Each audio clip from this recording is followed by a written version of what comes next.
हे जगदीश्वर श्याम तुम्ही, हे योगेश्वर घनश्याम तुम्ही, कभी मुरली बजा यमुना तट निर्जन में बैठे। जिसे एक बार जीवन में प्रभु का प्यार मिलता है, उसे बस आंसुओं के हार का उपहार मिलता है।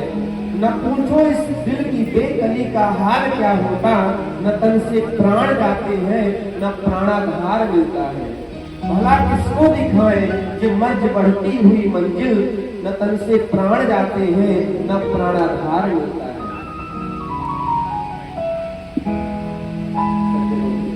ये भगवत मार्ग है, इतना सरल नहीं है। इसमें एक बार जो आ गया ना, जो रम गया ना, और सरलता सहजता पर भगवान जीतते हैं। मैं एक आख्यान आपको श्रवण कराऊं। एक भगवान का भक्त था, नाम था भोला केवट। बहुत भोला, जैसे नाम तथा नामे तथा गुणे, बहुत ही भोला था। 5 बेटे एक बिटिया। बेटी विवाह की योग्य हो गई, सयानी हो गई। बेटों से कहा, बेटा तुम्हारी बहन विवाह की योग्य हो गई है, क्या किया जाए, घर में पैसे नहीं है। बेटों ने कहा, पिताजी बाजार में सेठ जी से पैसे उधार ले लिया जाए और हम लोग कमा करके चुकता कर देंगे। भोला गया बाजार में सेठ जी से पैसे लेकर के आया, उधार पर, ब्याज पर, और धूमधाम से बिटिया का विवाह किया, दान दहेज दिया। सज्जनों, और विवाह उपरांत कुछ वर्षों बाद बेटों ने पैसे कमा करके दिए अपने पिता को। भोला केवट उस पैसे को चुकाने के लिए लेकर के गया बाजार में सेठ जी को देने के लिए। सेठ जी ने पैसे लिए, एक रसीद बनाई और उसको कहा कि लो पढ़ो, इसमें क्या लिखा है। तो बेचारा बहुत भोला था, ज्यादा पढ़ा लिखा भी नहीं था। उसने कहा, रघुनाथ जी जाने क्या लिखा है, रघुनाथ जी जानेंगे। सेठ ने समझा, मन में विचार किया, चालाकी किया, ये कुछ पढ़ा लिखा नहीं है, बहुत सीधा है, इससे बेईमानी की जा सकती है। रसीद को रख लिया, बोले इधर लाओ खर्चा, जाओ एक गिलास पानी ले आओ। जल लेकर के आओ, पानी लेकर के आया, जल लेकर के आया। सेठ जी ने किया और बोले जाओ। अब नकली कागज बना करके दे दिया ऐसे कोई, इसका कोई महत्व नहीं। बाद में मुकदमा दायर कर दिया, एसी लगा दी और सम्मान आने लगा घर पे। एक बार की बात है, भोला केवट को बुलाया गया जज साहब के यहाँ, एसी लगी। जज साहब जी ने पूछा, वकील ने पूछा, भाई कि भोला केवट बताओ, तुमने सेठ जी को पैसे दिए कि नहीं दिए वापस। बोले हमने। जब तुमने पैसे दिए तो तुम्हारे इनके बीच में कौन था। बोले हमारे इनके बीच में सिवा हमारे रघुनाथ जी के कौन हो सकता है, वही मेरे रघुनाथ जी थे।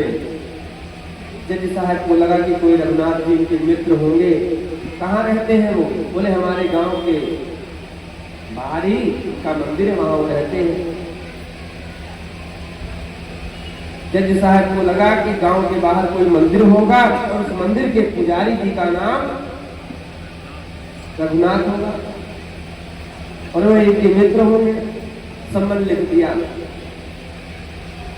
सम्मन लेकर के महाराज, सम्मन लेकर के आने वाला लेकर के आया, पुजारी जी को पकड़ाया। पुजारी जी ने उसको पढ़ा और महाराज रघुनाथ जी के नाम सम्मान आया। अरे सरकार, आज तक आपके यहाँ फूल माला बहुत बार आई, वस्त्र बहुत बार आए, भोग मिठाइयाँ बहुत बार आए, द्रव्य दक्षिणा बहुत बार आए, सम्मान आया है, किसी भक्त ने भेजा है और किसी भक्त ने आपके नाम सम्मान लिखाया है, तो उसका सम्मान करने के लिए आपको तो जाना ही पड़ेगा। पुजारी जी ने सम्मान वापस नहीं किया, रघुनाथ जी के चरणों में रख दिया। और आज भोला केवट जब महाराज अदालत में गया, हाँ भाई तुम्हारे रघुनाथ जी आ रहे हैं। बोले वो तो सर्वत्र रहते हैं, आते ही होंगे। चाल लटपटी सी और माथे पे रोरी है, एक वृद्ध रूप बना करके भगवान लटपटाते हुए मस्तक पर तिलक धारण किए हुए पहुंच गए वृद्ध काल। हाँ रघुनाथ हाजिर है, रघुनाथ हाजिर है। रघुनाथ जी आ गए। क्यों भैया आपका ही नाम रघुनाथ है? जैसे साहब ने पूछा। हाँ मेरा नाम रघुनाथ है। कुछ पूछना है? बोले इसीलिए तो बुलाया गया है। बोला केवट और सेठ जी के बीच में जब पैसे का लेन देन हो रहा था तो क्या उस समय आप वहां पर मौजूद थे? बोले हाँ मैं सर्वत्र रहता हूँ, मेरा सर्वत्र वास है, मैं वहां पर था। और सेठ जी के फला नंबर कमरे में जाओ और फला नंबर बही में वो पर्चा आज भी रखा हुआ है जो असली रसीद है, और वहीं पर सेठ जी को रखा गया, उनको छोड़ा नहीं गया। और एक सेवक को भेजा गया, जाकर के कक्ष में देखा सेठ जी के फला नंबर बही में फला नंबर पेज पर वो रसीद मिली। वापस आए और कहने का मतलब भोला केवट की जीत हुई, उसकी विजय हुई। और सेठ जी असत्य का मार्ग पकड़े हुए थे, असत्य को बोल रहे थे। सत्य की सदैव की जो विजय होती है असत्य पर सदैव, केवट इस गरीब की विजय हुई। केवट और सेठ का तो सामंजस्य बन गया, काम बन गया, वो झगड़ा तो मिट गया। किंतु महाराज जज साहब उसी दिन अपनी कुर्सी को, अपनी गद्दी को, अपनी नौकरी को इस्तीफा दे दी और वापस आए अपने घर पर, अपने आवास पर रोना शुरू कर दिया। उनके सेवकों ने पूछा, उनके नौकरों ने पूछा कि आप किस प्रकार से क्यों रो रहे हैं? आपको किसी ने अपमानित कर दिया, आज आपको कोई बहुत कष्ट है? इस प्रकार से सरकार आपके यहाँ, मुझे वर्षों हो गए नौकरी करते हुए, कभी भी आपको इस प्रकार से दुखी मैंने नहीं देखा, क्या बात है कहो। बोले आज रघुनाथ जी पधारे थे, भगवान स्वयं हमारे यहाँ अदालत में आए थे। तो बोले तो खुशी की बात है, अच्छी बात है, उनका दर्शन हो गया आपको, फिर रो क्यों रहे हो? सुख नाही जो धोखे में दरस दिए। सुख इसका नहीं है कि जो धोखे में उन्होंने दरस दिया। बोले दुख किस चीज का है? बोले दुख नाही जो तज जाते रहे। हरि शारद शेष महेश गणेश दिनेश के जो ध्यान में नहीं आते रहे। कोई आज विनीत अदालत में केवटा के गवाह कहाते रहे। और सुख नाहिन जो धोखे में दरस दिए, दुख नाहिन जो तज जाते रहे। बोले फिर रो क्यों रहे हो? जज साहब ने कहा कुर्सी पे बना जज बैठा रहा और जगदीश खड़े समझाते रहे। मैं कुर्सी पे बना जज बैठा रहा और जगदीश मेरे अदालत में आए, ऐसे खड़े थे वो और समझाते रहे, मैं उनकी बात को नहीं मान रहा था।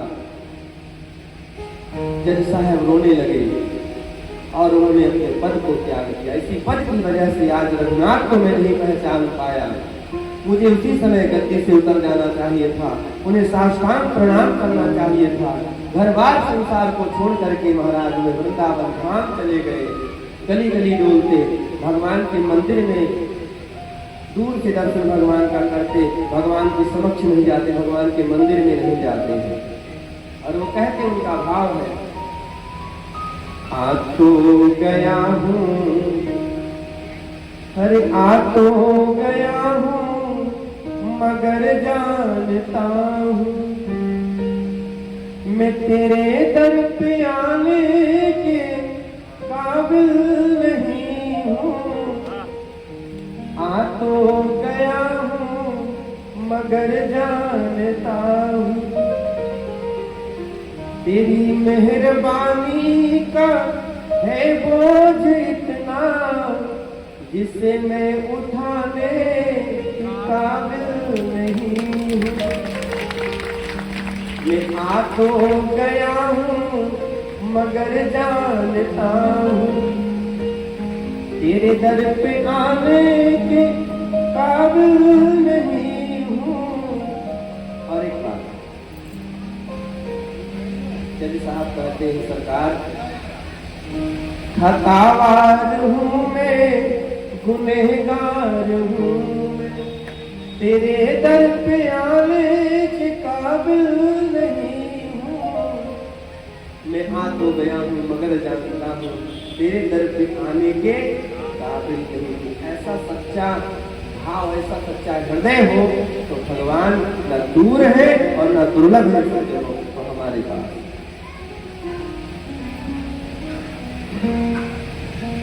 तो गोपियां भगवान को ढूंढ रही हैं मन मन में। अब अंतिम कहते हैं महाराज गोपियां भाव में आकर के यमुना के तट पर राधा रानी का पहले दर्शन हुआ है।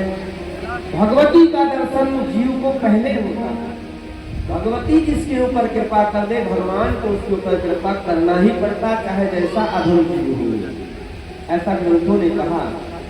गिरिराज जटायु जी महाराज का आचरण कहीं से बहुत ठीक नहीं था। मांस का भोजन करते थे, आमिष भोजी थे, पशु थे, पक्षी शरीर धारण किया उन्होंने। किंतु भगवती जानकी की रक्षा में सीता की रक्षा में उन्होंने अपने प्राण को त्यागे। ये वो भारत की भूमि है सज्जनों कि जहाँ पर मानव केवल नहीं पशु पक्षी भी अपनी बहन बेटी की इज्जत के लिए अपने प्राण की बलि दे देता है। यह हमारे भारत की भूमि और जानकी की रक्षा में अपने प्राण को त्यागा है महाराज गिरिराज जटायु जी ने। तो भगवान ने उसी भक्ति के बल पर ही उनको अपनी गोद में लिया और पिता का जैसे दाह संस्कार करना चाहिए, कर्मकांड करना चाहिए, पिता तुल्य मान करके भगवान ने गिरिराज जटायु को गति प्रदान किया। जयंत की कथा आती है। इंद्र का बेटा जयंत ने अनजाने में जानकी के चरणों में चोच लगा दिया अपना और रक्त रंजित चोच हो गया, चरण हो गया मां जानकी का। भगवान रघुनाथ को क्रोध आया, सीता का संधान किया, सभी लोग ने गया भटका। नारद को दया आई। नारद जी ने कहा कि जिनका बाण है उन्हीं की शरण में चले जाओ। वो तुम्हें मारना नहीं चाह रहे हैं, वे तुम्हें समझाना चाह रहे हैं। मारना होता तो कब ना मार दिए होते। फलस्वरूप स्वरूप उदाहरण में समझो सज्जनों, जैसे कोई बेटा उद्दंडता करे, दुष्टा करे और पिताजी उसको पीटने के लिए, मारने के लिए, दंड देने के लिए उद्यत हो दौड़े और माँ पुरस्कार करके आंचल में पकड़ करके उसको प्यार करे और नहीं देखो अभी बच्चा है, मान जाएगा, समझ जाएगा। तो पिता की औकात नहीं है उसको दंड दो। जब संसार की एक माँ पर इतनी ममता होती है अपने बेटे के लिए, अपने पुत्र के लिए, तो साक्षात जगत जननी भगवती अपने पुत्र को कितना स्नेह करती होंगी, अपने भक्त को कितना स्नेह करती होंगी, इसकी परिकल्पना सज्जनों हम आप नहीं कर सकते। और भगवती के सामने में हम आप बैठ करके भागवत सुन रहे हैं, यह हमारा आपका परम सौभाग्य है। इससे बड़ा क्या सौभाग्य हो सकता है। कहते हैं महाराज यमुना के तट पर बैठ करके गोपियों ने भगवान को पुकारा, नाथ रमण प्रेष्ठ क्वासी क्वासी महाभुज दास्यास्ते कृपणा में सखे दर्शय सन्निधिम। हे प्रभु पुनः पुण्यमागत्य कालिन्द्याः कृष्ण भावनाः समवेता जगुः कृष्णं तदा गमन कांक्षिताः। हे प्रभु अब इस यमुना के तट पर हम एक मधुर गीत का गान करती हैं। इस गीत को सुन करके भी अगर आप नहीं आए, हमें दर्शन नहीं दिए, तो जीते जी अपने प्राण को, इस पांच भौतिक शरीर को हम इस यमुना जी में समाप्त कर देंगे। और इस पावन गीत का कहते हैं महाराज कनक मंजरी छंद में गोपी गीत का गायन 18 श्लोकों में गोपियों ने किया है। कलिकाल में इस पावन गीत का अगर कोई गायन करे तो इस कलिकाल में भी भगवान का दर्शन उसे हो जाएगा। भागवत का गीत है, बहुत ही जयति तेधिकं जन्मना वृजा श्रयति इंद्रिया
जब से आप इस ब्रजमंडल में पधारे हैं ना, तब से इस ब्रजमंडल की महिमा वैकुंठ से भी अधिक हो गई है। पहले लोग वैकुंठ को मानते थे, वैकुंठ को भागते थे, किंतु श्रेष्ठ इंदिरा लक्ष्मी इंदिरा इस ब्रजमंडल में वास करती है। वैकुंठ को ने छोड़ दिया, यहाँ वास करती है। प्रभु इस ब्रज की महिमा इतनी बढ़ गई जब से आप यहाँ पधारे। हे नाथ, आप प्रतिज्ञाएं तो बहुत करते हो कि एक बार जो मेरा हो जाए उसको कोई भी दुख हम नहीं देते।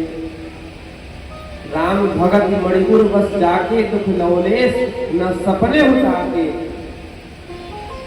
आपकी वाणी है अनन्यास चिंतयन्तु मां के जनाया परिउपासते के सामर्थ्याभिमुक्तानां योगक्षेमं अहं देवामि। गीता गायक भगवान गोविंद आप ही कहते हो अर्जुन से ना यह बात। और आज हम आपके ही प्रेम में बन बन भटक रही हैं, डोल रही हैं, हमें दुख की प्राप्ति हो रही है। हमारी पीड़ा को आप आज नहीं देख रहे हो क्या? दैत्यता दीक्षुता स्तुईधृता स्वाम विचिंबते।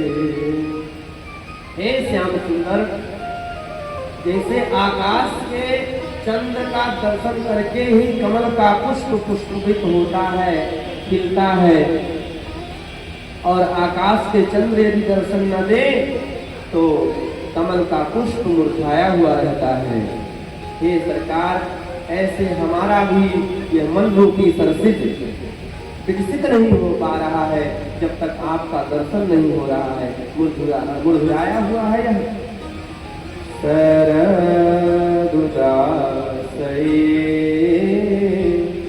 साधुजात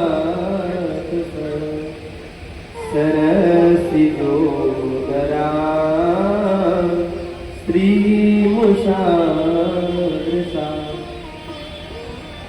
भाव बहुत है, कहाँ तक कहें। गोपियां कहती है प्रभु, अपने द्वारा लगाया हुआ कटैला विषैला वृक्ष भी कोई नहीं काटता है, और आपने बार बार अगर हमको इस प्रकार से अपने देह रूपी अग्नि में मारना ही था, जलाना ही था, तो आपने कंस के द्वारा भेजे भय दैत्यों से, दावा अग्नि से, इंद्र के कोप से हमें बार बार मुहुर्मुहु हमारी रक्षा क्यों करी? हे प्रभु, अगर यह कहो कि हम आपकी भक्ति कर रही हैं, उसके बदले में आपसे हमें कुछ चाहिए, तो ऐसी बात नहीं है। सुरतनाथ के शुल्क दासिका, हे प्रभु, हम आपकी अशुल्क दासिका हैं, हमें कुछ आपसे चाहिए नहीं, यह मत समझना हमें कुछ चाहिए इसलिए हम आपकी शरण में आपकी भक्ति कर रहे हैं। हे श्याम सुंदर, जैसे हमारा यशोदानंदन था वैसे आप अब नहीं है, आप बहुत ही निर्दयी हो गए हैं। गोपियां कहती हैं न खल गोपिका नंदनो भवान। ऐसा तो हमारा यशोदानंदन नहीं था श्याम सुंदर, जैसे आप हो गए हैं। और हे श्याम सुंदर, अगर आप यह कहते हो कि हम ढोंग कर रही हैं या हमारा दंभ है, तो ऐसा नहीं है। आप सबके हृदय में अंतरात्मा में वास करने वाले हो। हमारे हृदय अंतरात्मा में झांक करके देख लो कि हम यह बात कहाँ से कह रहे हैं। न खिलते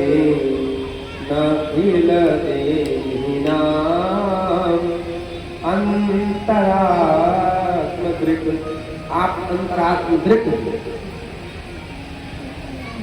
सबके अंतःकरण में वास करते हो। तो हम जो कह रही हैं वह सत्य कह रही हैं। गोपियों ने बहुत भाव प्रकट किए सज्जनों, गोपियों का भाव। गोपियां भगवान श्याम सुंदर से दूर नहीं होना चाहती एक पल के लिए। देखो गोपी किसे कहते हैं?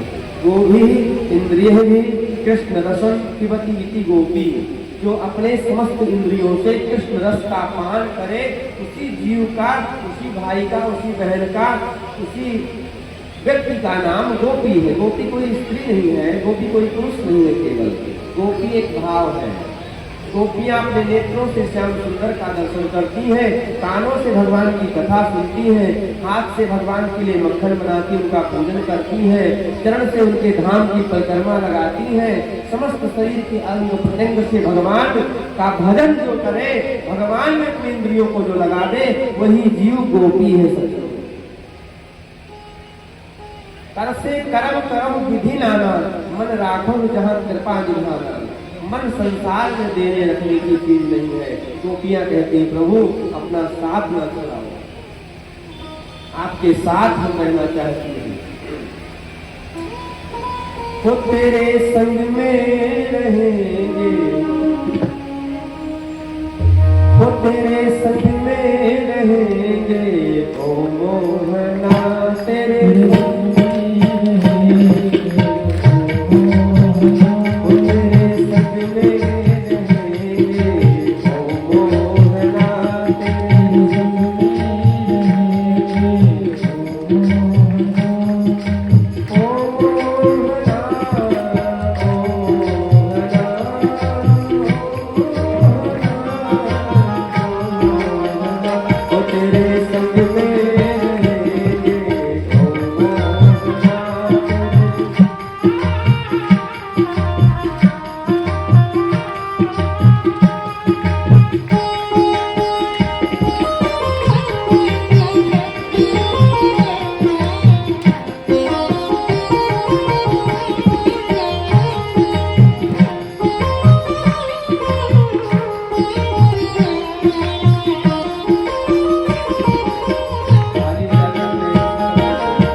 तेरे संग में रहेंगे ओ मोहना, तेरे संग में रहेंगे ओ मोहना, ओ मोहना, ओ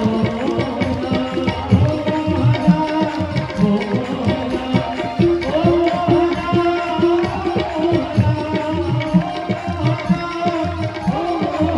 तेरे संग में रहेंगे ओ मोहना, तेरे संग में रहेंगे ओ मोहना, तेरे संग में रहेंगे ओ मोहना,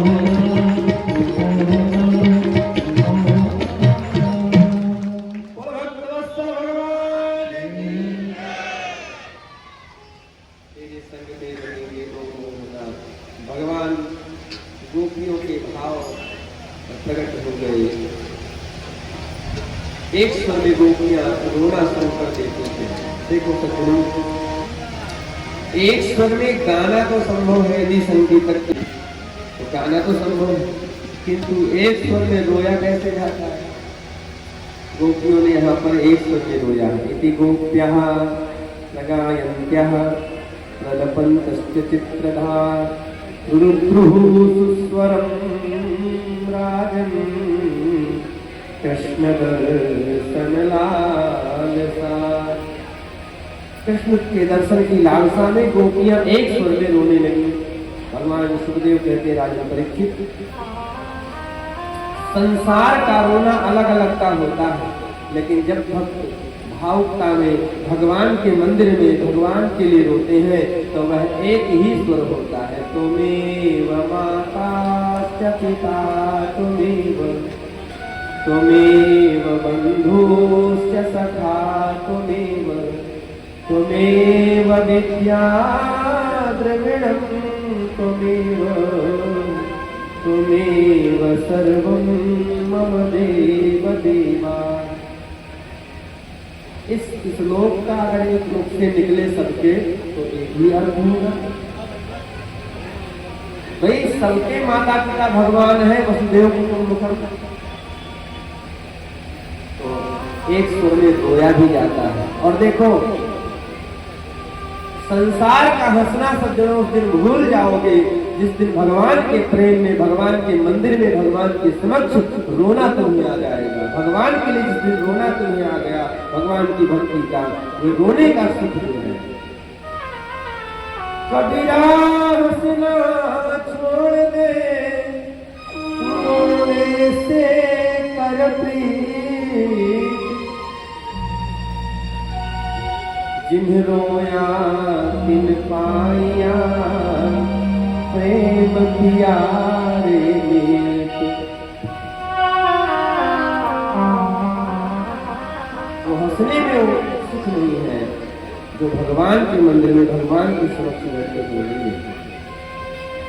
सबरी रोती है भगवान के लिए, मीरा रोती है भगवान के लिए, रैदास कबीर सूर कबीरा रोते हैं भगवान के लिए। सत्य और उनसे पूछे, धन उमड़ उमड़ क्या कहते हैं, यह बात मयूरों से पूछो। धन उमड़ उमड़ क्या कहते हैं,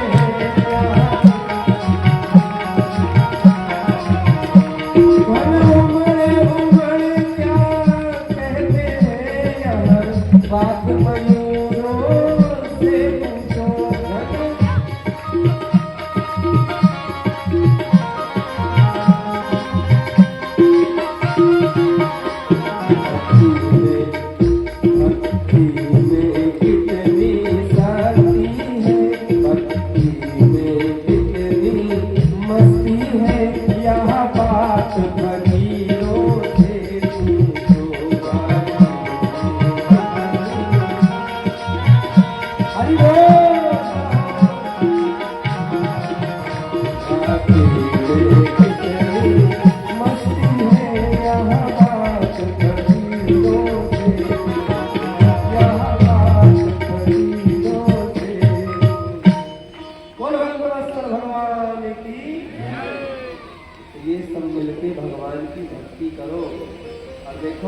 भगवान प्रकट हुए आत्मा राम प्रभु जैसे शीश महल में अपने अनंत प्रतिबिंबों को देख करके छोटा सा शिशु, छोटा सा बच्चा नृत्य करता है, ऐसे ही आत्माराम प्रभु अपनी आत्मा और गोपियों के समक्ष प्रकट होकर के और नृत्य करते हैं।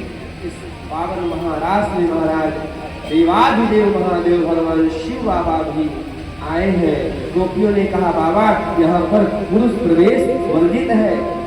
बाबा जाते हैं और यमुना जी में स्नान किए, लहंगा फरिया ओढ़ करके आए।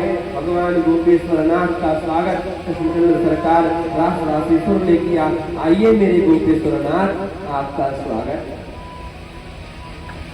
वृंदावन के रास में पहुँचे जाई महेश और मिल सखियन के झुंड में कर गोपी को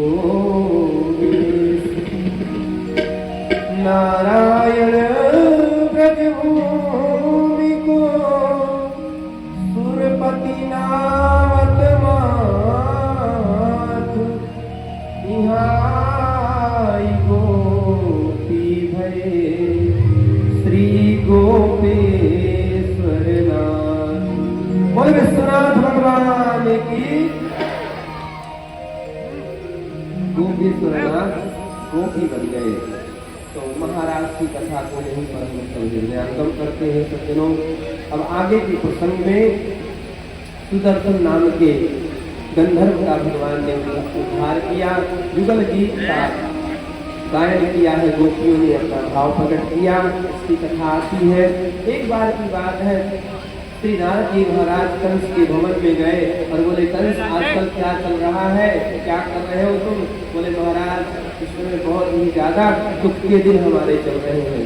अरे जब से ब्रजमंडल में उस कन्हैया का, उस कृष्ण का जन्म हुआ है, उसको मारने के लिए, उसको समाप्त करवाने के लिए मैंने यहाँ से बड़े बड़े दैत्यों को, वीरों को भेजा, जिसको जो भी जाते हैं सब केवल जाते ही वापस कोई आया नहीं। जो गए तो गए, यहाँ वापस कोई नहीं आया। नारद जी ने कहा तुम ऐसे भेजते रहोगे, वापस आने वाले भी नहीं। और दोनों बालक कृष्ण बलराम बहुत बड़े बलिष्ठ है, बलशाली है, समस्त विद्याओं से, समस्त माया से पारंगत है। कंस देखो षड्यंत्र पूर्वक उनको बुलाओ, मथुरा में कोई मेला मेला का आयोजन करो, बच्चे मेला देखने के लिए बहुत उत्सुक होते हैं और जब वो आएंगे मथुरा का मेला देखने तो उसी समय उनको समाप्त करवा देना। भोला भाला कंस मूर्ख और शंख दूसरे के फूंकने से ही बचते हैं। कंस को ये बात समझ में आ गई। हाँ गुरु जी आपने बहुत सही कहा। और फलस्वरूप अक्रूर जी को बुलाया गया है। कथा तो सज्जनों बहुत विस्तार की है, भाव दर्शन ही हम सब करें। अब बहुत ही संक्षिप्त विधि से मैं आप लोगों को निवेदन करूं। अक्रूर जी महाराज आए हैं। अक्रूर जी वृंदावन की यात्रा करते हैं मथुरा से। प्रातः काल में ब्रज के लिए निकले हैं और सायंकाल की बेला हो गई, सूर्यास्त होने वाला है। भगवान सूर्य अस्ताचल को जाने वाले हैं। अब जाकर के अक्रूर जी मथुरा से वृंदावन पहुंचने वाले हैं, जबकि मथुरा और वृंदावन की दूरी 12 से 15 किलोमीटर केवल है। कोई पैदल भी जाए तो आधे से घंटे में पहुंच जाए। पूरे मार्ग में ये विचार करते हुए जा रहे हैं, आज हमने कौन सा ऐसा तप किया, आज हमने कौन सा ऐसा भद्र चरित्र किया है कि जिसकी वजह से हमें श्याम सुंदर के दर्शन होंगे, भगवान के दर्शन हमें होने जा रहे हैं। यात्रा जब भी कभी करो, तीर्थाटन करो तो तीर्थों में अनाप शनाप अनर्गल बातों को मत करो। भगवान के नाम का स्मरण करते रहो, भगवान की चर्चा करते जाओ, उससे सुकृत बढ़ेंगे, उससे पुण्य बढ़ेंगे आपके यहाँ। कथा श्रवण करके जाओ तो ये मत रास्ते में बतियाओ कि हाँ बहू ने यार खाना गलत बना दिया, नमक ज्यादा डाला, चीनी कम डाली, खीर बेकार कर दी, ये तो बाद में भी करना है। कथाओं में महाराज ने क्या कहा, कौन कौन से चरित्र को कहा, भगवान के गुणानुवाद की चर्चा करते जाओ, भगवान के चरित्र का चिंतन करते हुए जाओ, तो वे श्रेष्ठ श्रोता होते हैं। वो आपके हृदय प्रदेश में चरित्र बस जाएगा, वो दिमाग की डिक्शनरी में आपके एकदम कंप्लीट हो जाएगा। इसलिए भगवान की कथा सुनने के बाद में उस पर चिंतन करना चाहिए। आज कौन कौन सी कथा हमने श्रवण किया, कौन कौन से चरित्र को हमने श्रवण किया, कैसे कैसे क्या क्या महाराज ने कहा, ये जरूरी है। शाम के समय महाराज अक्रूर जी पहुंचे, उनका स्वागत कृष्ण बलराम ने किया। दूर से ही देखा चाचा जी आ गए, चाचा जी आ गए, ऐसा कह करके कृष्ण बलराम ने दोनों ने अक्रूर जी को पकड़ लिया। छोटे से बच्चे जब देखते हैं बाहर से कोई मेहमान आया है तो बहुत खुश हो जाते हैं, उसकी सेवा में लग जाते हैं। चरण छुए हैं महाराज, चरण प्रक्षालन किए हैं भगवान ने अपने चाचा अक्रूर जी के। इसके पश्चात जलपान कराया है, दिव्य भोजन प्रसाद करवाया है। रात्रि के समय दोनों चरण दबा रहे हैं। नंद बाबा से महाराज अक्रूर जी ने अपनी बात रखी कि आपके पुत्र कृष्ण बलराम को लेने के लिए हम आए हैं। मथुरा में बहुत बड़ा मेला का आयोजन कंस ने किया है। और महाराज नंद बाबा ने कहा नहीं नहीं भैया, हमारे बच्चे बहुत छोटे हैं और बहुत चंचल हैं, अपने बच्चों को अकेले नहीं भेजने वाले, अगर ले चलना है तो हमको भी ले चलो, इनके सखा भी चलेंगे संगी। प्रातः काल महाराज अक्रूर जी रथ के सवार आरूढ़ हुए और भगवान कृष्ण बलराम को बैठाए हैं। भगवान कृष्ण बलराम रथ पर आरूढ़ हुए हैं और भगवान के सखा नंद बाबा सब बैलगाड़ियों पर बैठ गए हैं। जैसे ही महाराज भगवान ब्रज को छोड़ करके मथुरा की तरफ बढ़े हैं, ब्रज की गोपियों से लग रहा है प्राण जा रहा है, प्राण प्रियतम सरकार जा रहे हैं। गोपियां आपस में चर्चा करती हैं, बहन ब्रजमंडल के दो ही नेत्र हैं, कृष्ण और बलराम, और उन दोनों नेत्रों को निकाल करके ये अक्रूर कितना निर्दयी है, लेकर के मथुरा जा रहा है। आज हमारे शरीर के ऊपर से ही रथ जाएगा। सब आ गई, मार्ग में खड़ी हो गई, मार्ग अवरुद्ध करने लगी और भगवान से कहती हैं, श्याम सुंदर तुम जा रहे हो ठीक है जाओ, किंतु ये बता तो जाओ कि कब तक आ जाओगे। भगवान रथ से नीचे उतर गए हैं और हाथ जोड़ करके गोपियों से कहते हैं, हे मेरी भक्ताओं, हे गोपियों, तुम चिंता मत करो, आज हम जा रहे हैं मथुरा, कल वहाँ का मेला देखेंगे और परसों की बात है, केवल वर्षों की नहीं, परसों वापस आ जाएंगे तुम्हारे पास, तुम्हारे मंडल में। भगवान गोपियों से वचन लेते हैं।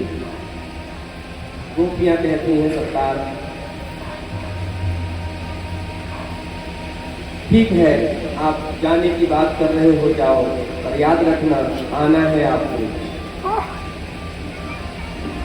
और आपस में चर्चा करती हैं, बहन देखो सच्चा सुख इसे नहीं कहते कि केवल अपना स्वार्थ हो, आप अपने ये प्रेमी हैं, इनको सुख मिलेगा तो हमको भी मिलेगा।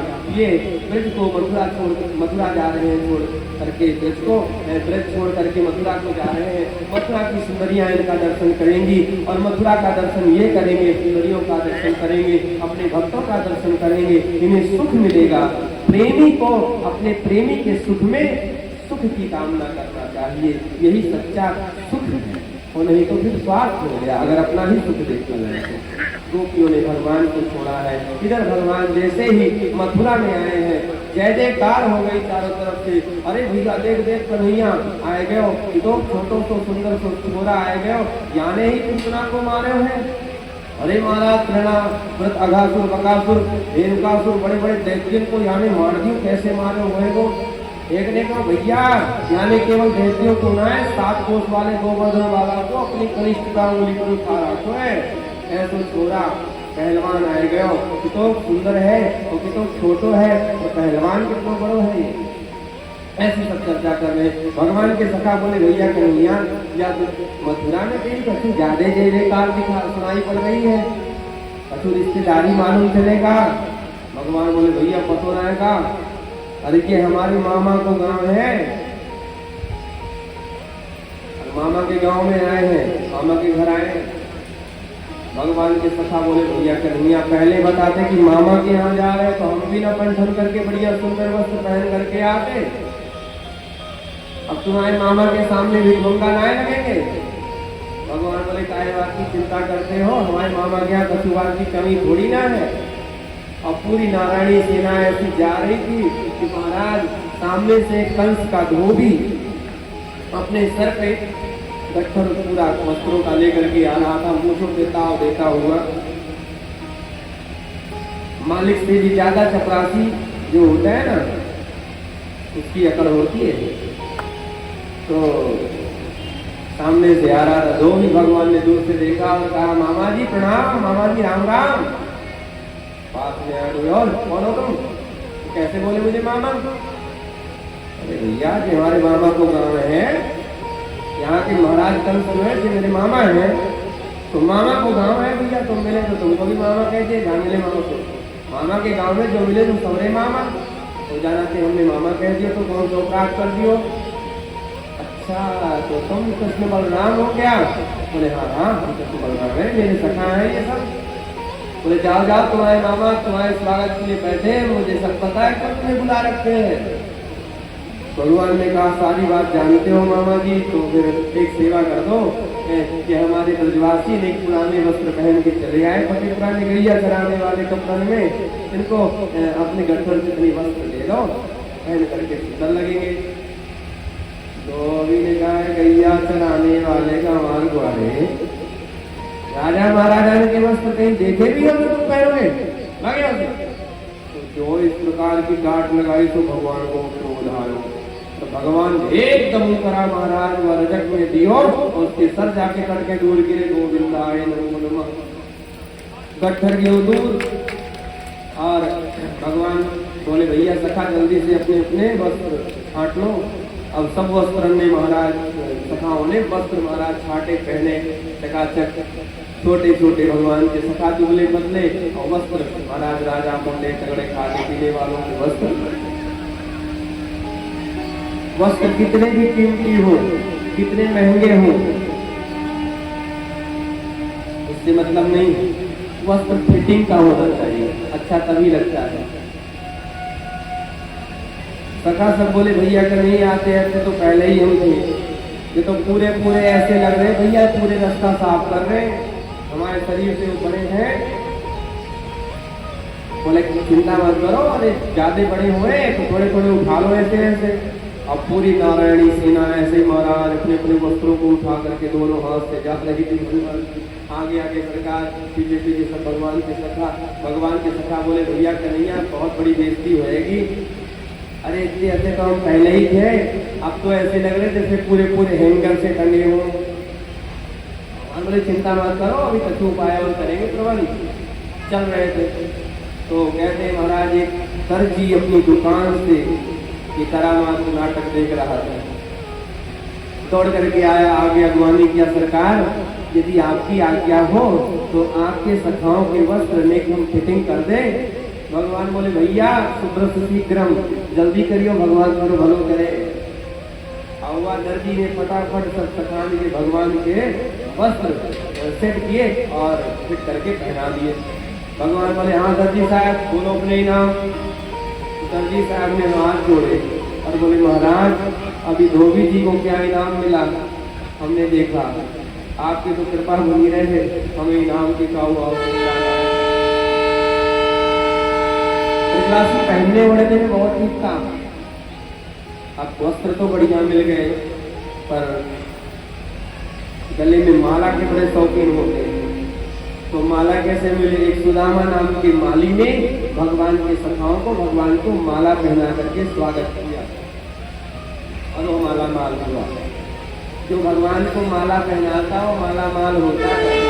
चावल के कढ़ाई से चक्रवर्ती बनाए दे, फल फूल के चढ़ाए से फल फूल दे देते हैं, जल और बेल के चढ़ाए से यमलोक से उबार देत, और सर्वस्व के चढ़ाए से वैकुंठ दे देते हैं।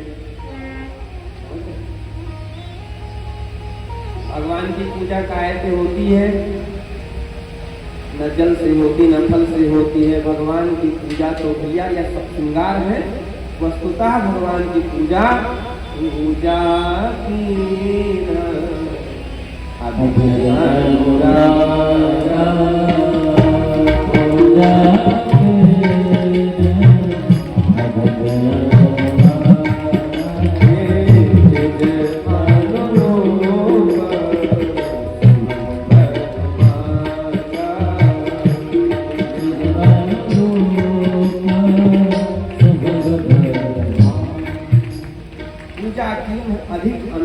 अधिक अनुराग। प्रेम से पूजा होती है, अनुराग से, भक्ति से पूजा होती है। तो सुदामा नाम की माली ने माला की है। भगवान को मित्र वाले सुदामा नहीं है, दूसरे सुदामा है। मित्र वाले सुदामा की कथा आप कल सुनेंगे। विश्राम दिवस की कथा सुनने से सब दिन की कथा सुनने का लाभ मिलता है। मान लीजिए किसी दिन आप अपसेंट हो गए हो, ना आ पाए हो, कथा छूट गई हो, तो विश्राम दिवस की कथा अंत भला तो सब भला है। इसलिए विश्राम दिवस की कथा में जरूर आइयो। हम आपसे कुछ मांग नहीं रहे, हमारे यजमान भी कुछ मांग रहे, कथा जरूर सुनने आना। यह प्रेम है, सभी से प्रणाम। तो माला भी मिल गया, वस्त्र भी मिल गया, आप चंदन की कमी रह गई। और थोड़ा बहुत चंदन नहीं लगाते ब्रजवासी, पूरा अगल छप्पा संप्रदाय, मस्तक पूरा भरा होना चाहिए चंदन से, और गाल पे भी लगते थे। इनका संप्रदाय ही अलग है। हमारे आपके जैसे थोड़ी ना महाराज कि थोड़ा चंदन लगाने में शर्म लगे, अपने धर्म को पालन करने में, सीखा चूटी रखने में, अरे क्या कहेंगे लोग, हमारी बेइज्जती हो जाएगी। कईयों को तो हमने देखा कि पूजा वूजा करते घर में, तो चलो लग गया तो लगा लिया चंदन। अब बाजार व्यापार जा रहे, विद्यालय जा रहे, तो मजुआ ढूंढ लेते हैं। ऐसे डर डर के जीवन मत जियो। हमसे, आपसे, सनातन धर्म की संस्कृति से, हम हिंदुओं से श्रेष्ठ बुरा न मानना। मुस्लिम भाई लोग हैं, क्यों? वे अपने धर्म का पालन तो कर रहे हैं, वो अपने वेशभूषा में टिके होते हैं। तो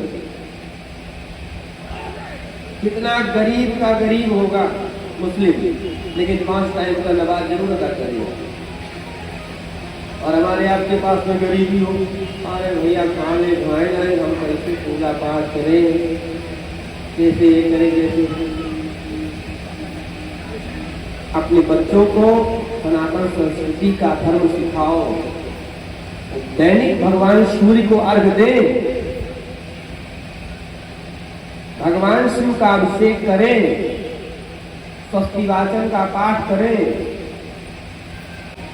हम हिंदू हैं, हमें हिंदुत्व होना चाहिए। हिंदू की पहचान है, मस्तक पर तिलक होना चाहिए, सिर पर चोटी होनी चाहिए, और भारतीय परिधान कभी कभार तो जरूर पहन लो, नहीं रोज पहनते तो इससे अच्छा वस्त्र कोई नहीं है।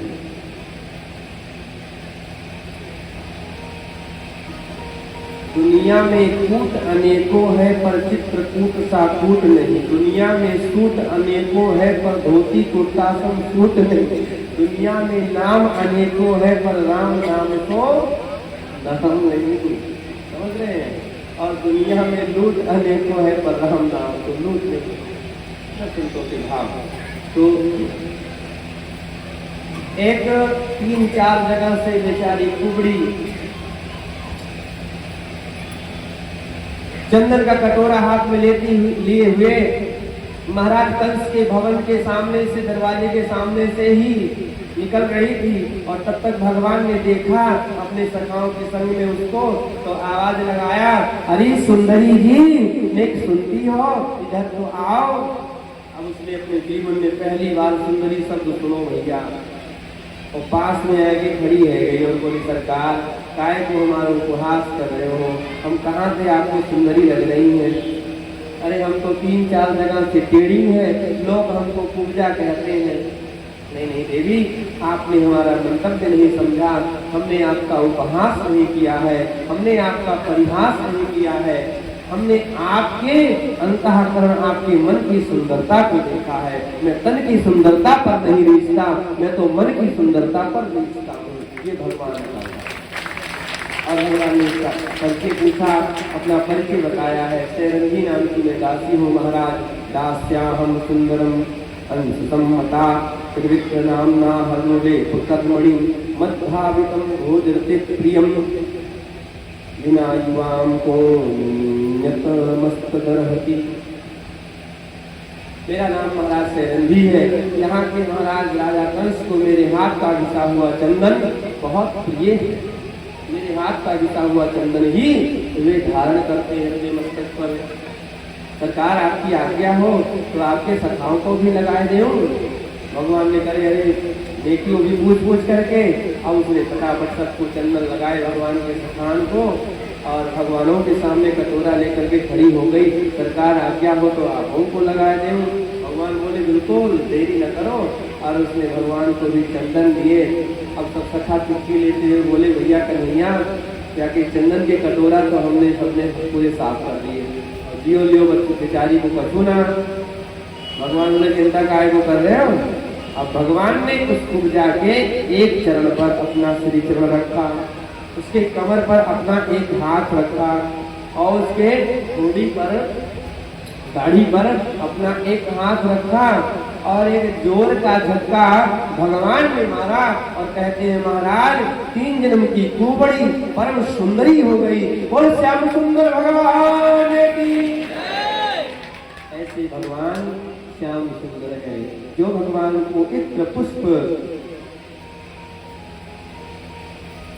चंदन भेंट करता है, चंद भेंट करता है, उसे भगवान सौंदर्य प्रदान करते हैं।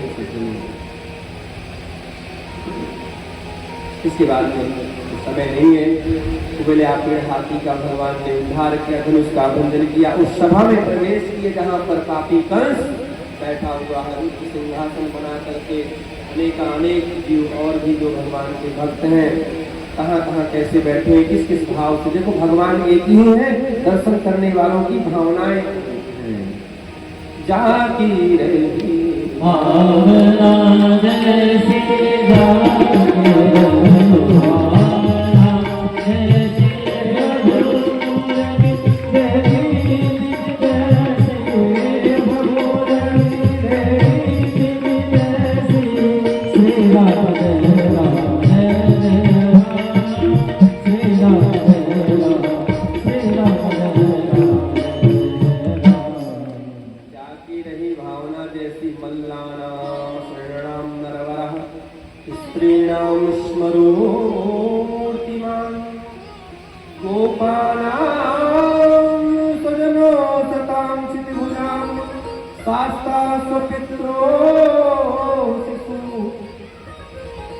मृत्युर्भोजपते विराट विदुषां तत्त्वं परम योगिनां विष्णुनां परदेवी देवेति विदुषोरं गतः सा प्रजा।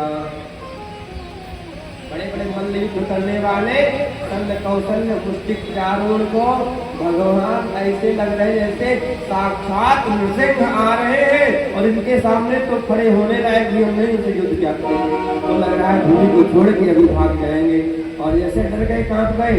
उसी सभा में जो स्त्रियां बैठी हैं उनको भगवान इतने सुंदर दिखाई पड़े मानो कामदेव की शोभा को भी फीका कर देने वाले। स्त्रीणाम स्मरो मूर्तिमान गोपा नाम सजनो सताम, जो भगवान के सखागण हैं उनको अपने स्वजन भगवान अपने मित्र लग रहे हैं, अपने भाई लग रहे हैं।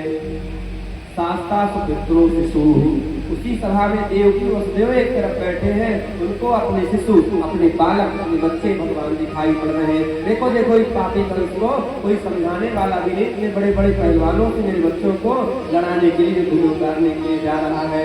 उसी सभा में कंस को भगवान पूरे पूरे काल के समान मृत्यु के समान दिख रहे हैं। मेरी मृत्यु आ रहा है, मेरा काल आ रहा है। कंस काली चीज से बहुत डरता था।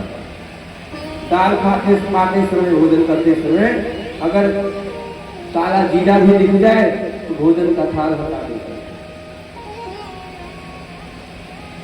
और उसी सभा में सज्जनों सभी अगवाड़ करके तरफ की पंक्ति में जो भगवान के दिव्य संत विराजमान है उनको परम तत्व परम योग के द्वारा जो दिखाई पड़ता है वो तत्वम परम योगी नाम आदि आदि भाव।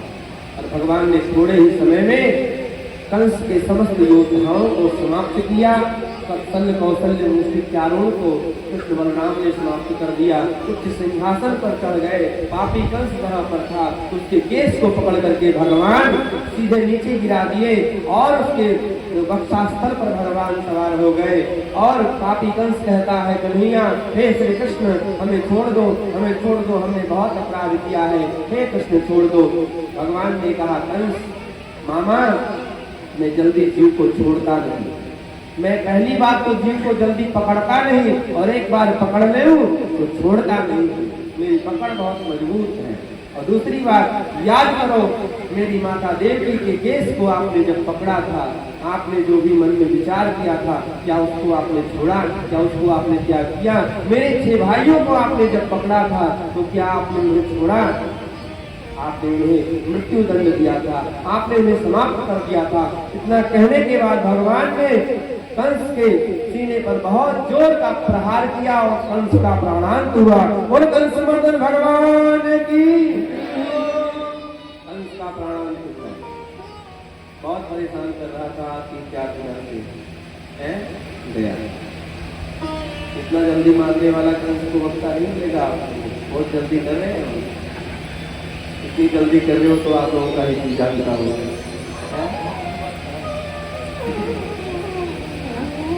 और इसके बाद में भगवान के सभी सखा और नंद बाबा वापस ब्रज में चले आते हैं। पिता वसुदेव देव जी यहाँ रुक जाते हैं, रह जाते हैं, माता पिता की सेवा करते हैं। गुरु गर्गाचार्य जी महाराज पधारे हैं, गायत्री मंत्र की दीक्षा दिए हैं और यज्ञोपवीत संस्कार करवाए हैं।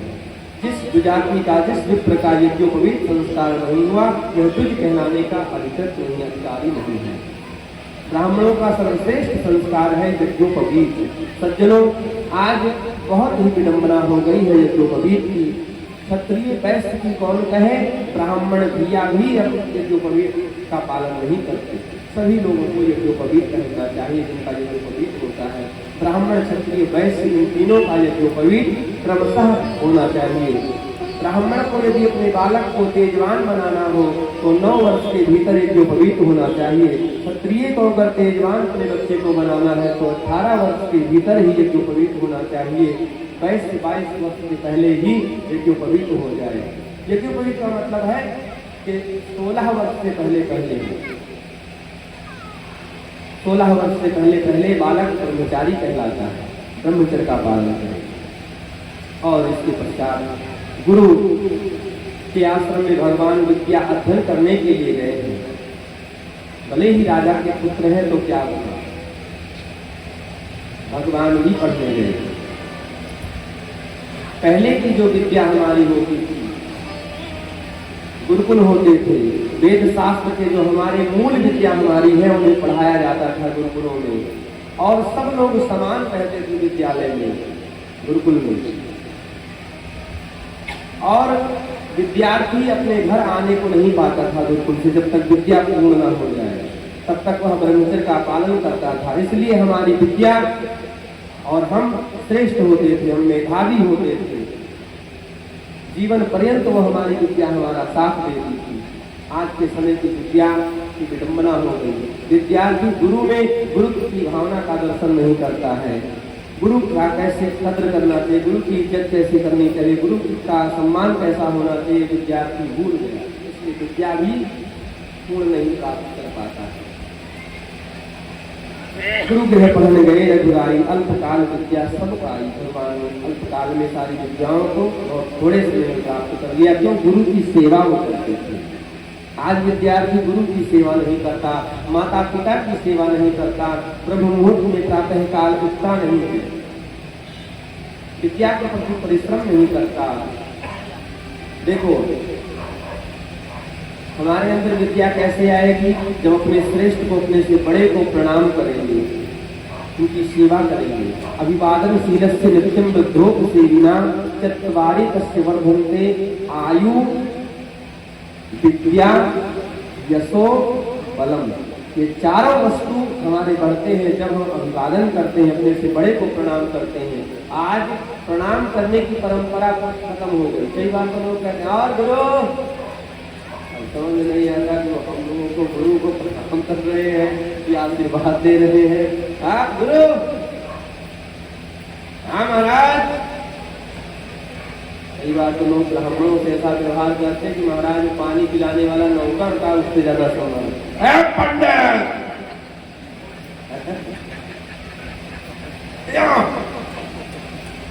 बोलने की शैली बता देती है कि व्यक्ति किस विचार से कैसे बोल रहा है।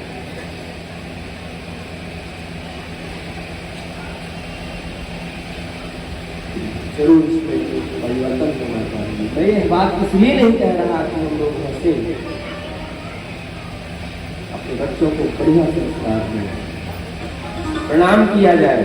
अब हाय बाय का जमाना रह गया, प्रणाम करने आज के बच्चे नहीं जाते। क्या होता है, सबकी बात नहीं कर रहा हूँ, प्रायः लोग करते भी प्रणाम तो ऐसे करते हैं, वो घुटने के ऊपर पैर को छुएंगे, जबकि पैर का नियम है कि पंजे को छुइए। झुकता वही है जिसमें कुछ जान है। अरे अकड़ को खास मुर्दे की पहचान है, झुकता वही जिसमें कुछ जान है। झुक करके चरणों में दोनों हाथ से प्रणाम करना चाहिए। एक हस्ते में प्रणामास्ते, एक हाथ से प्रणाम किया हुआ जो पूर्व में आपने शुक्र किया, पुण्य किया, वो भी नष्ट हो जाता है। इसलिए एक हाथ से प्रणाम नहीं करना चाहिए, दोनों हाथ से। अब देखो, प्रणाम का एक अर्थ है नमन। नमन का मतलब शरीर तो झुके लेकिन मन न झुके।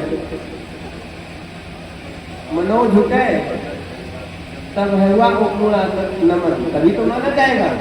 नमन का अर्थ मन भी झुके, ना मन नहीं, मन झुका तो ना मन ही है, नमन नहीं है। तो गुरु के मृतक पुत्रों को गुरु माता को ला करके भगवान ने वापस किया है, उसकी कथा आती है। वापस विद्या ग्रहण करके आते हैं और गोपी उद्धव संवाद की भी चर्चा है। तो भगवान जब से विद्या ग्रहण करके आए हैं, मथुरा में एकांत निकांत शांत बैठे रहते, न किसी से कुछ बोलते, न कुछ बातें करते, न भोजन करते। वसुदेव और देवकी माता भी विचार करते क्या हो गया मेरे लाला को। भगवान को ब्रज की याद बहुत आती है, वो अपने ब्रज के सखाओं को, अपनी गोपियों को याद करते हैं। सज्जनों, एक बार की बात है, भगवान के परम प्रिय सखा उद्धव जी पास में आए और बोले, मित्र को तो सारी बात बताई जा सकती है, आजकल तुम्हें क्या हो गया, तुम भोजन नहीं करते, तुम जल का पान नहीं करते, किसी से कुछ बात नहीं करते, जो इच्छा आई कुछ खा पी लिया, खा लिया नहीं तो भोजन नहीं करते हो, क्या बात है, कहो अपने बारे में बताओ। भगवान ने अपनी सारी बात बताई कि मैं उन ब्रज गोपियों को, अपने सखाओं को, बाबानंद को, यशोदा मैया को परसों आने की बात बोल करके आया था कि परसों आ जाऊंगा। और बरसों बीत गए, मैं कितना निर्दयी हूँ, हाय हाय मुझे जाना चाहिए, उनसे क्या बीत रहा होगा। एक क्षण को उनके नजरों से मैं ओझल हो जाता था तो कितने दुखी होते थे, आज उनसे क्या बीत रही होगी। उद्धव जी ने कहा, प्रभु आप तो परब्रह्म है, परमात्मा होकर के मोह माया मोह की बात करते हो। भगवान ने कहा, उद्धव जी ये माया मोह नहीं है, ये मेरे भक्तों के प्रेम की बात है, यह प्रेमामृत की कथा है जो मैं तुम्हें सुना रहा हूँ। तुम भले बृहस्पति के शिष्य हो, भले ज्ञान में तुम्हारा ज्ञान श्रेष्ठ है, किंतु भक्ति न हो तो उस ज्ञान की कोई शोभा नहीं होती है। कहते हैं महाराज,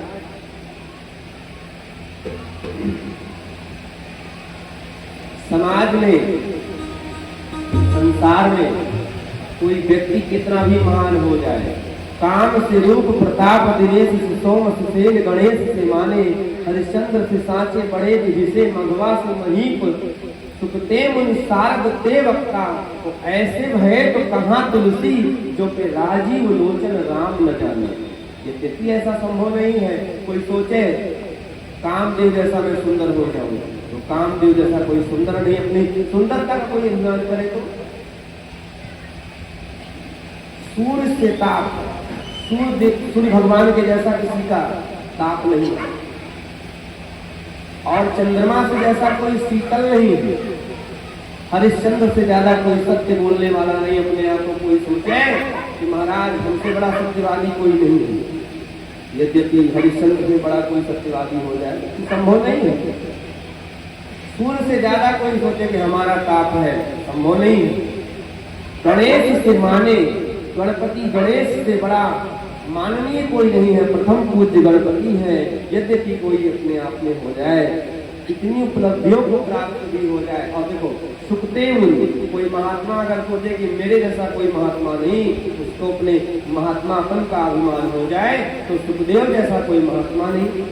सारद ते वक्ता, सरस्वती को सारद कहते हैं, सरस्वती से बड़ा कोई वक्ता नहीं अगर कोई अपने वक्तव्य का अभिमान करे। और गोस्वामी तुलसी बाबा कहते हैं ऐसा कदाचित कोई हो भी जाए और भगवान की भक्ति यदि उसके नेत्रों में ना हो, हृदय में ना हो, तो ये उपलब्धियां उसकी बेकार है। ऐसे भय तो कहाँ तुलसी, जो तेरा जीव लोचन राम न जाने। वृंदावन धाम में महाराज भेजा है उद्धव जी को भगवान ने, और किस लिए भेजा है कि भक्ति का पुट लग जाए। ज्ञान वैराग्य की शोभा तभी है जब भक्ति उसके संग रहती है। अपनी पीताम्बरी को भगवान ने उठाया, अपना रथ दिया है। ब्रजमंडल ने महाराज प्रतिदिन भगवान के सखा आकर के कुंभिया मृगाओं के बाहर बैठ जाते हैं। आज मेरा कृष्ण आएगा, आज मेरा श्याम सुंदर आएगा। पूरा समय बीत जाता है, रात्रि आ जाती है, वापस आकाश निराश होकर के सब सखा भगवान के वापस चले जाते हैं।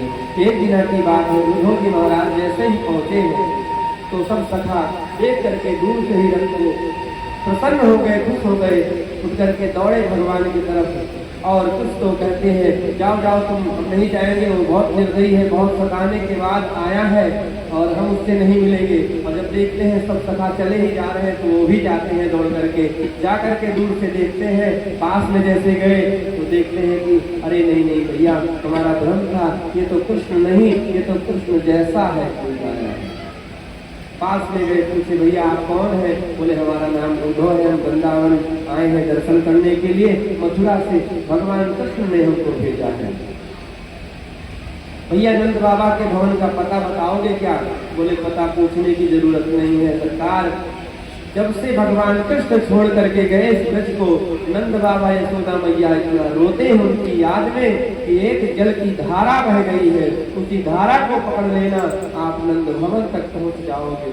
महाराज उद्धव जी जाते हैं और उद्धव जी जैसे ही पहुंचे नंद भवन, कहते हैं बाबा को थे नहीं, नंद बाबा नहीं थे, यशोदा मैया थी। यशोदा मैया ने कहा आओ आओ उद्धव जी, बहुत अच्छा किया आप आ गए, आओ मेरे लाला का दर्शन करो। मैंने अभी पालने में उसे लिटाया है, सुलाया है, दूध पान कराया है। लेकर के जाती है, पालने में देखती भगवान कृष्ण नहीं, हाय हाय करके छाती पीट करके रोती हुई बेहोश हो जाती है, गिर जाती है। देखो देखो मेरे लाला को पूतना वो ले करके गई, वो उठा ले गई मेरे लाला को। महाराज उद्धव जी के ज्ञान के पुट वहीं से खुलने लगे और भक्ति का भाव उनके मन में छाने लगा। अरे देखो ये तो इतनी बावली है, इतनी कृष्ण प्रेम में पागल है, ये भी नहीं जानती है कि वो कृष्ण बड़ा हो गया है, कन्हैया बड़ा हो गया है, वो वृंदावन को छोड़ के मथुरा गया है। ये तो उस कृष्ण को अभी बालक ही समझती है इतने प्रेम में। रात्रि के समय नंद बाबा आए हैं, भोजन जलपान हुआ है उद्धव जी का। और सज्जनों इसके पश्चात उद्धव जी की और नंद बाबा का की बातें हुई, संवाद हुआ। और इसके बाद में नंद बाबा को उपदेश करना शुरू किया है उद्धव जी ने। अरे महाराज जिसको आपका बेटा मानते हो केवल आपका बेटा, आपका पुत्र नहीं, वो तो ब्रह्म है, भगवान है, उसका ध्यान किया करो। वो केवल आपका बेटा नहीं है, वो तो भव बंधन से खोलने वाला है, वो तो परम शांत है, जिसे आप चंचल नटखट अपना पुत्र मान रहे हो, जिसकी माया में आप पड़े हुए हो। नंद बाबा के नेत्र सजल हो गए और बोले भैया उद्धव, आप कह रहे हो कि वो भव बंधन से खोलने वाला है और मेरी यशोदा ने उसको उखल में बांध दिया था। आप कहते हो परम शांत है और वे तो इतना नटखट था कि गली गली में वाल्मीकियों के घर में जाकर के मटकों को चुराता था, मक्खन को चुराता था। स्थिति ऐसी है जैसे किसी प्यासे व्यक्ति को कोई पानी का उपदेश करे। अरे यार क्या बात करते हो, पानी तो सर्वत्र है, ऊपर आकाश में देखो पानी ही पानी है, पृथ्वी खोलो जहाँ देखो पानी ही पानी है, आपके शरीर में पानी ही पानी भरा हुआ है। तो क्या वो पानी का ज्ञान देने वाला गलत कह रहा है? वो कह तो यथार्थ रहा है, किंतु प्यासे की प्यास पानी के ज्ञान से नहीं शांत होने वाली है सज्जनों, पानी के प्रवचन से नहीं शांत होने वाली है। प्यासे की प्यास तो पानी से शांत होगी। नंद बाबा के नेत्र अपने पुत्र अपने कृष्ण के प्रेम में प्यासे हैं। गोपियों को भी यही उपदेश किया है जैसे उद्धव जी पहुंचे हैं। गोपियों ने कहा सरकार जिस प्रब्रह्म की आप बात कर रहे हो ना, वो प्रब्रह्म हमारे मन को चुरा के लेके गया है। और मन 10-50 नहीं होते उद्धव जी, उद्धव मन न भये 10-20, एक हूँ तो सो गयो श्याम संग, दूजो को और आदेश। उद्धव मन न भये 10-20, श्याममती श्याम गति श्याम ही है प्राणपति। योग कहाँ राखे यहाँ रोम रोम श्याम है। आप योग की बात करते हो उद्धव जी, यहाँ तो रोम रोम में वो श्याम बसता है। और गोपियों ने कहा उद्धव जी ये तो प्रेम की बात है उद्धव, ये तो प्रेम की बात है उद्धव। अरे बंद वो बंदगी तेरे बस की नहीं है, ये तो प्रेम की बात है उद्धव। बंदगी तेरे बस की नहीं है, यहाँ सर देखे होते हैं सौदे, यहाँ सर देखे होते हैं सौदे। आसे की कितनी सस्ती नहीं है, ये तो प्रेम की बात है उद्धव।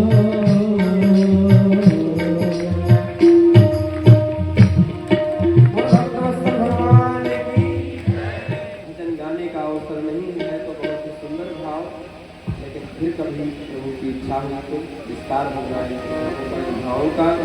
भगवान ने उन्हीं गोपियों के बीच ही प्रकट होकर के अपने प्रिय सखा उद्धव जी को दर्शन दिया और कहा हे उद्धव जी एकत ज्योति भवे द्वैधा माधा राधा माधव रूपकम।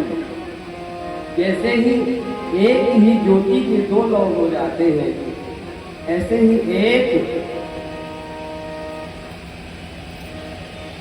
आत्मा के दो शरीर है यह राधा और माधव, ये कोई अलग नहीं है। हम अपनी गोपियों से अपने भक्तों से कभी अलग नहीं है, कभी दूर नहीं है, उनके पास रहते हैं। बोल भक्तवत्सल भगवान की। और उद्धव जी भगवान से वही वरदान मांगते हैं प्रभु हमारा दूसरा जन्म आप जब भी देना, भले ही हमारे कर्मों के अनुसार हमें पशु बना देना, पक्षी बना देना, ब्रज का वृक्ष बना देना, लेकिन वृंदावन धाम में ही बसाना, कंकड़ पत्थर बना देना ब्रज का। आशा बहो चरण रेणु श्याम वृंदावने किमपि गुल्मलतो सधीना। याद सजन आर्य पथम चहित्वा मुकुंद पदवीं सुकृतगायाम। गोपियों के चरण की वंदना करते हैं, उनके चरणों का मस्तक पर अपने रज लगाते हैं महाराज। वंदे नंद ब्रज स्त्रीणाम पाद रेणु सहा यासाम हरि कथोद्गीतम पुनाति भूरत्रेण। आदि अभिभाव। इसके पश्चात दिनों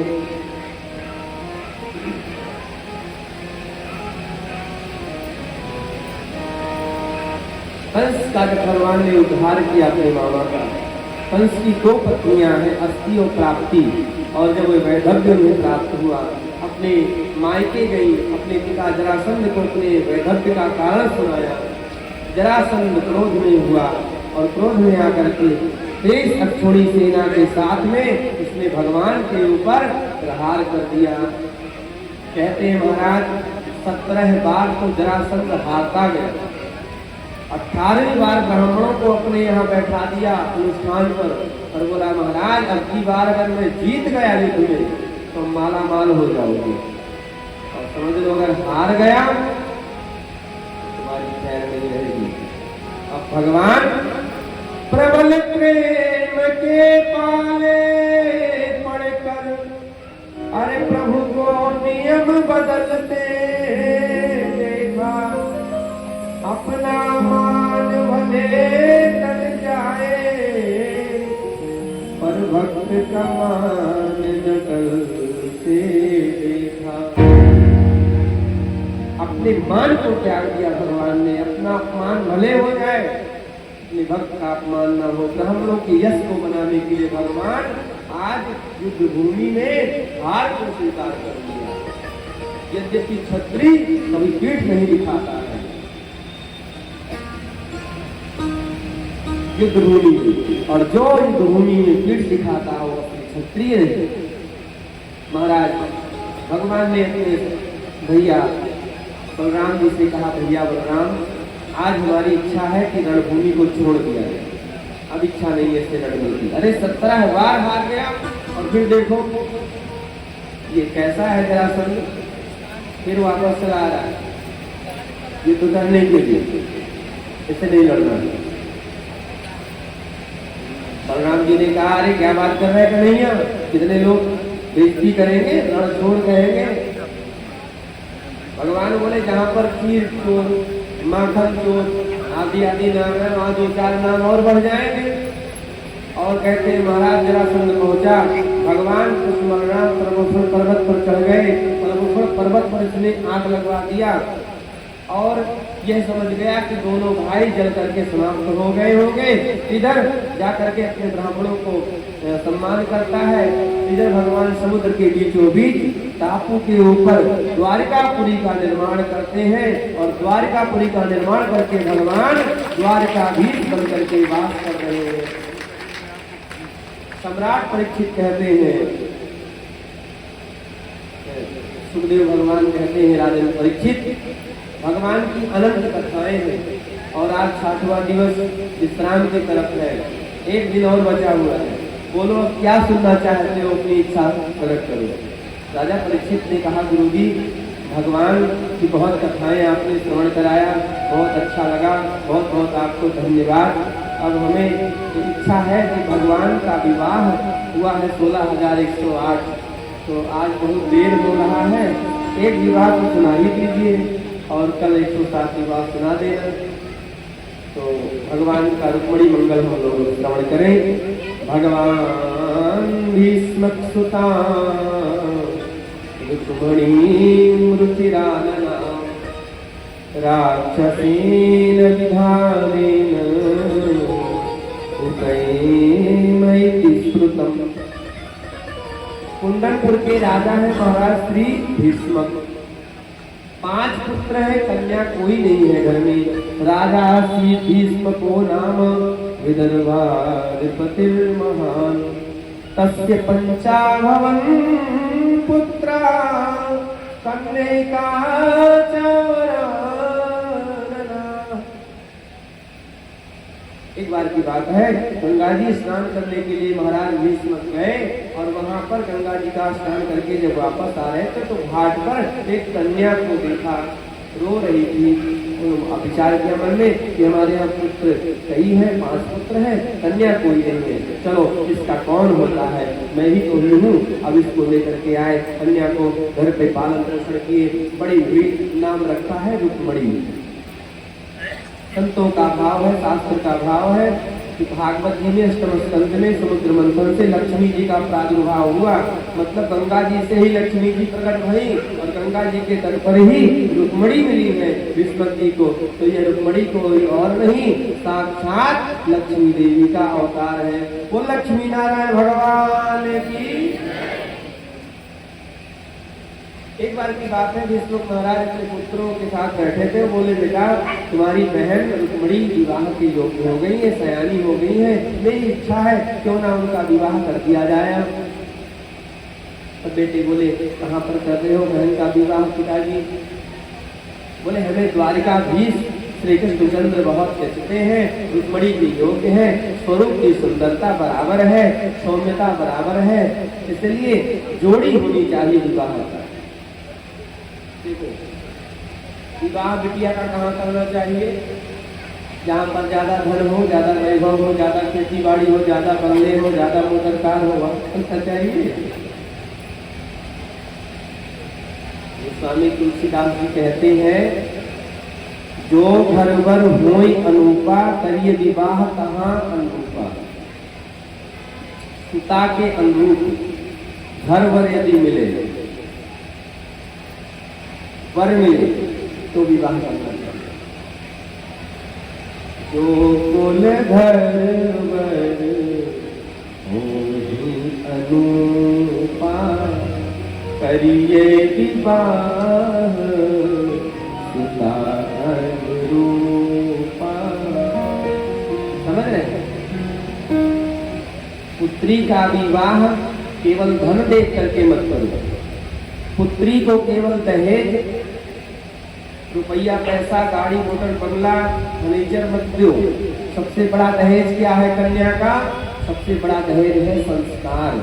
उस कन्या में संस्कार को, अच्छे विचार को, अच्छी विद्या दो, अच्छे गुण दो, तो वह अपने घर को सजा लेगी।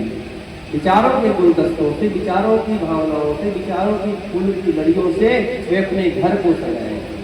पहले की माताएं एक भजन गाती थी, घर ही में मंदिर बनैबे, बाहर कहूँ पूजे न जइबे। घर ही में मंदिर, तो भाव था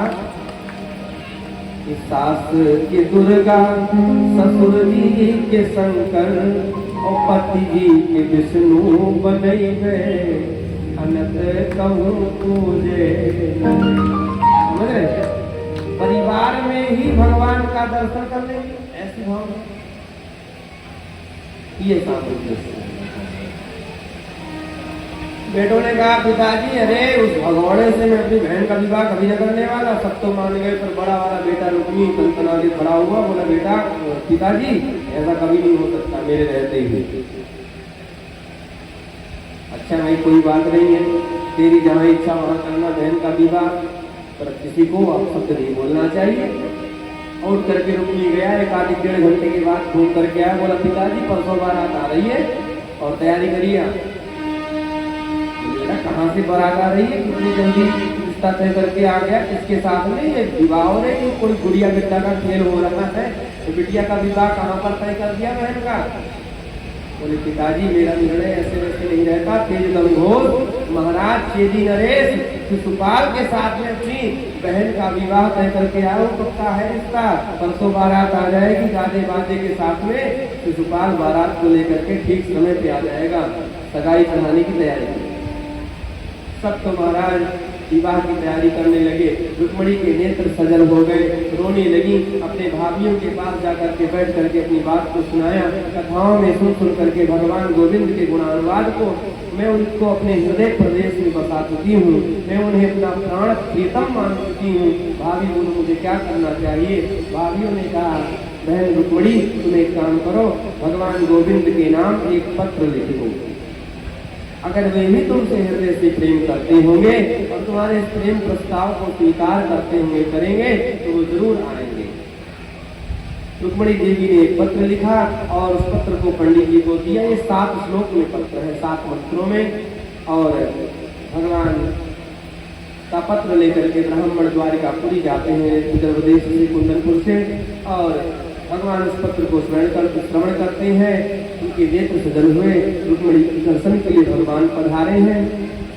श्रुत्वा गुणानुभवन् सुंदर सुनतां ते निर्विश्य कर्णविवरैर्हरतो गतापं रूपं दृशां दर्शितमखिलार्थलाभं त्वय्याच्युता विशतिचित्रमपत्रपम्मे।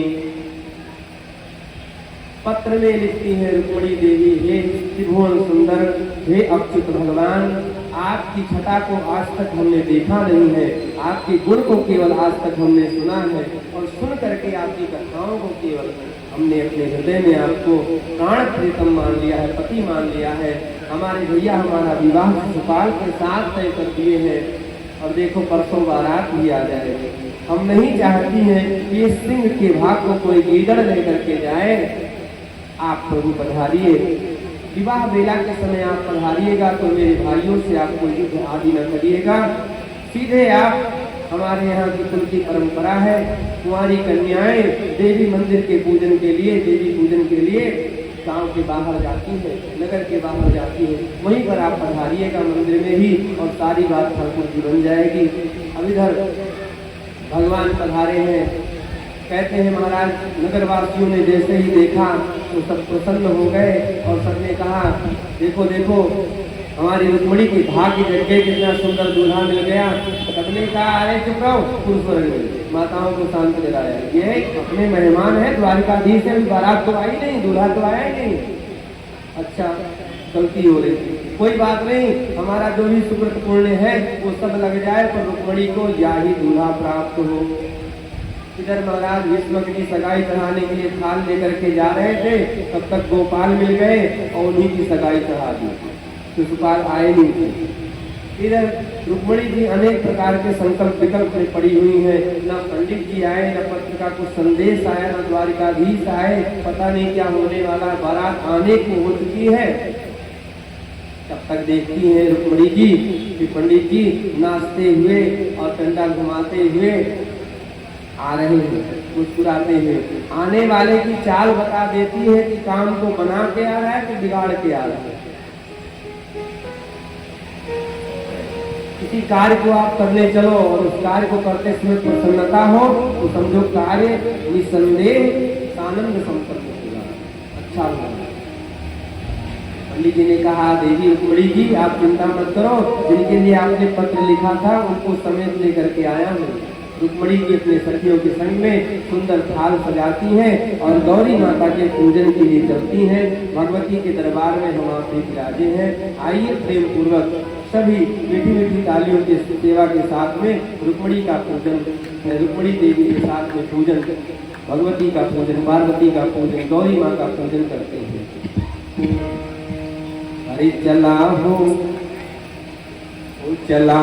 सखी पूजिया गौरी दरबार, चला हो सखी पूजिया गौरी दरबार, चला हो सखी पूजिया।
मात की, गौरी मैया की।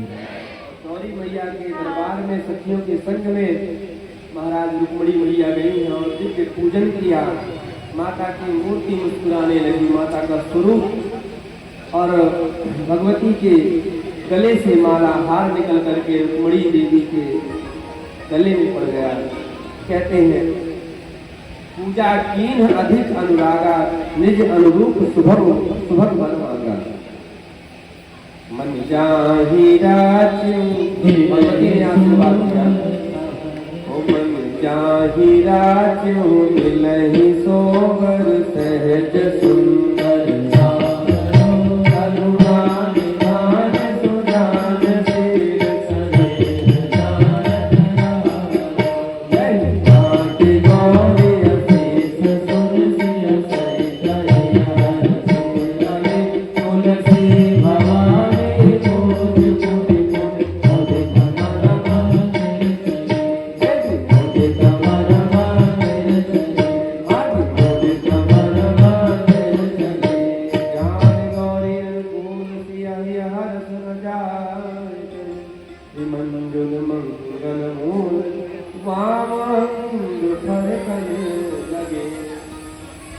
रुक्मणी को आशीर्वाद मिला और बाहर मंदिर के बाई चारों तरफ चकाचौंध में देख रही है, बहुत भीड़ लगी हुई है।